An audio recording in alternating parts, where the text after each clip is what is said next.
This fall, Assembly Republicans launched a new task force on school security, which is collecting input across New York on policies that could more effectively keep educators and students safe. For more on this initiative, we're joined on the Capitol Pressroom by one of the task force's co-chairs, Assemblymember Mike Reilly, a Staten Island Republican and former member of the New York City Police Department. Welcome back to the show, Assemblymember. Thank you, David. Thank you for having me. So there have been any number of violent episodes over the last 2 decades around the country that could have prompted this type of review of school safety and security.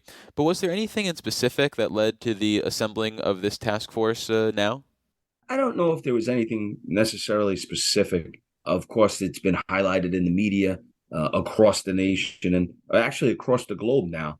And I think there hasn't been an organized effort to try and gather as much information and best practices in the last decade.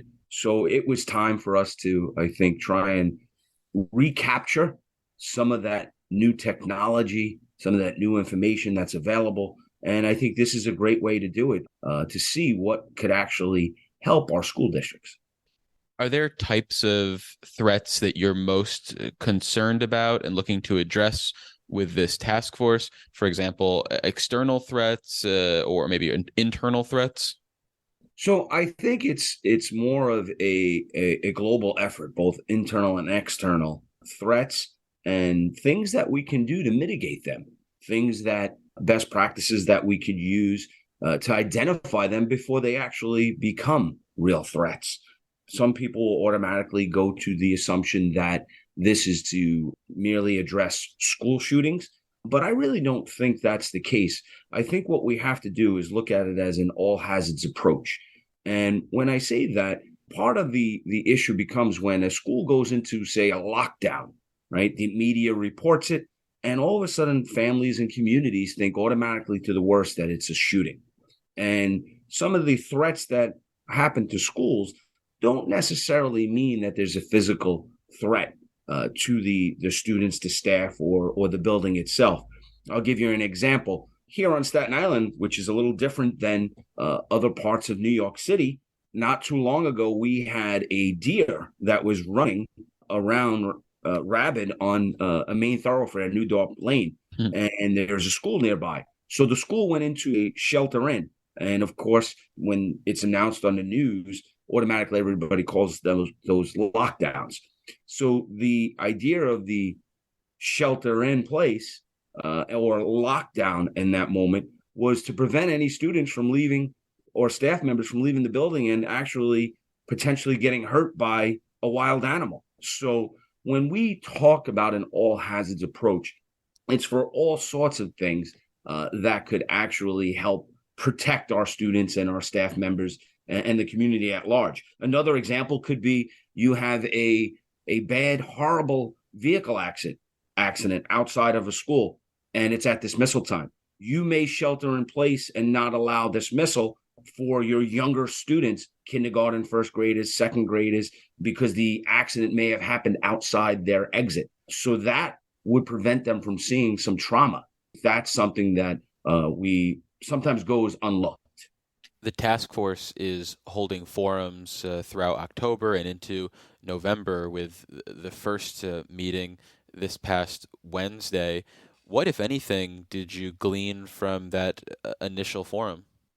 I'm very honored to be the co-chair of this task force, and with my co-chairs, Assemblymember Doug Smith from Long Island, and Assemblymember Joe Giglio from outside of Buffalo, and of course the minority leader Will Barkley for allowing us to put this together and to move forward with it. Last night's event was a very good dialogue in Suffolk County, hosted by my co-chair and the assembly member Jarek Andolfo, whose district it was in. It was at St. Joseph's University.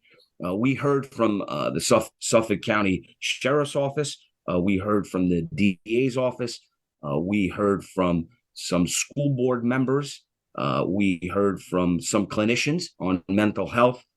So it was really a diverse group, allowing us to see some insight into those areas Many of the focus was on uniformity, the lack of uniformity, meaning that things that are done even within the same counties in different school districts, they don't align. One example could be uniforms of security officers. Different school districts have different colors.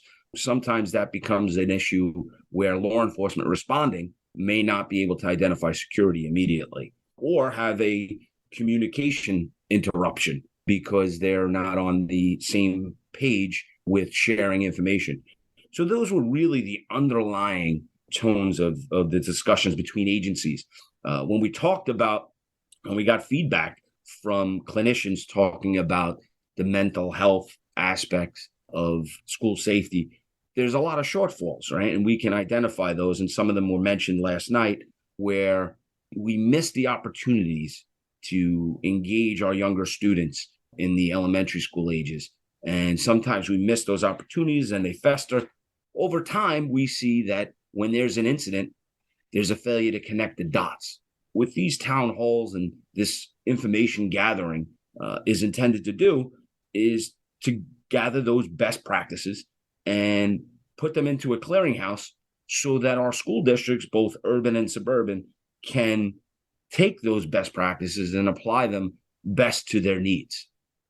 How, if at all, do you think school disciplinary practices should be part of this conversation that your task force is engaged in? So, school disciplinary came up yesterday in Suffolk County's town hall. Last night's discussion was more about a balanced approach. There was talk about suspensions. You know, in New York State, you can suspend up to 180 days, which is a full school year. Think about the missed opportunity of connecting with that student if they're outside of school. So those are the things that were really spoken about, and they give us some time to pause and think about it because there won't be a one fits all solution to this. So they're going to have to be a happy balance, and I think we're going to hear more about those options in the coming meetings. You mentioned that idea of school suspensions and for how long they can sometimes be utilized. Earlier this month, the advocacy group, the Children's Agenda, came out with a report that basically makes the case that suspensions should be utilized much less frequently in our school settings, especially for younger children. Do you have a personal philosophy when it comes to the use of suspensions? There has to be a balanced approach.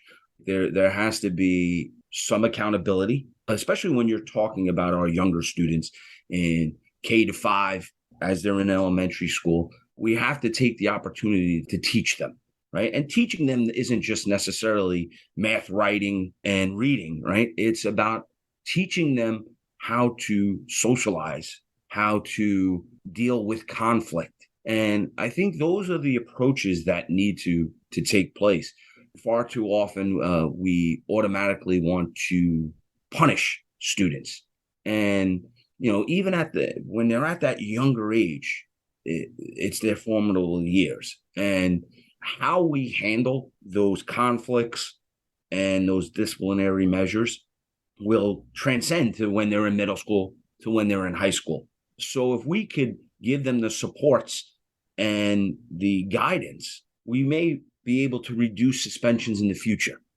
Is there a time where there has to be strict enforcement of the rules and policies and disciplinary? Absolutely. But on a case by case basis, I think is the best approach because I don't think blanket policy where one size fits all is the answer.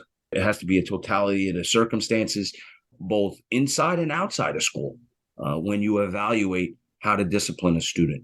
When it comes to the major things that hit the newspaper, like a firearm in school, punishment and discipline is very important, and that's paramount. But we also got to make sure that students that are punished and disciplined are still getting that education that they're required to get under the law, and the ability for them to get it. So those are the challenges that we see, and we can talk about it for days, and we can talk about what's right, what's wrong. But when it comes down to it, I think it's an individual student analysis that really needs to take place. And finally, what about the role or the prevalence of law enforcement or former members of law enforcement in school settings? Is that an issue that you think is up for debate, or is this something where you already have a firm view of what the picture should look like? Years ago, when I was on the Community Education Council for District 31, before I was in this role, which is the school board for Staten Island under New York City DOE.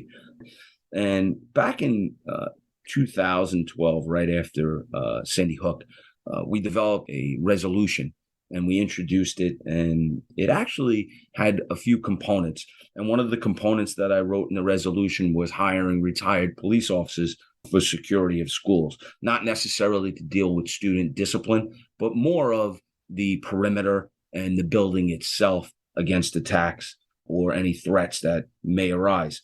And, it got some pushback, but I was persistent in advocating. Matter of fact, going up to Albany and talking to our state senators and assembly members from across the state.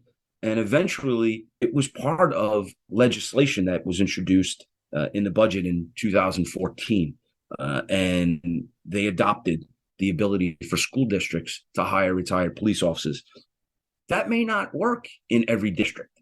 I believe in local control. The local school districts and individual schools may find that they don't want to use retired police officers armed. They may want unarmed security, or they may not want security at all. But that's up to the community for them to decide. For me, I think it's a resource that's not tapped into. Of course, there would have to be some more training. This was actually talked about at last night's meeting, where they discussed, and it was a great suggestion, and it opened up my eyes to it too, that there are states that have training that would be like a tier system, where they would train the security personnel who are retired police officers or regular civilians with school specific armed guard training. Because during the discussion last night, it was said that, it's different from being an armed security guard guarding a warehouse and, of course, guarding our most precious commodity, our children, right, in schools. So the training is something that's very important, and it opened my eyes to that. And this is what this is about, right? It's going around the state, gathering best practices and hearing information, because, I'm a firm believer in, I don't know everything, and I need to learn as much as I can. And even when you think you know it, there's going to possibly be better opportunities and better methods than what you may think of. So I'm hoping that, gathering this information will give communities and school districts more things in their tool bags to address school safety issues.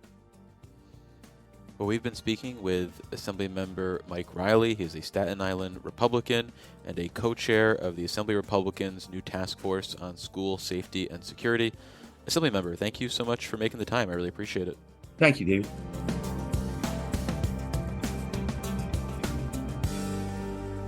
Is your business, agency, or service interested in delivering your message to more than 24 radio stations statewide carrying Capital Pressroom? If so, visit capitalpressroom.org to contact our underwriting team.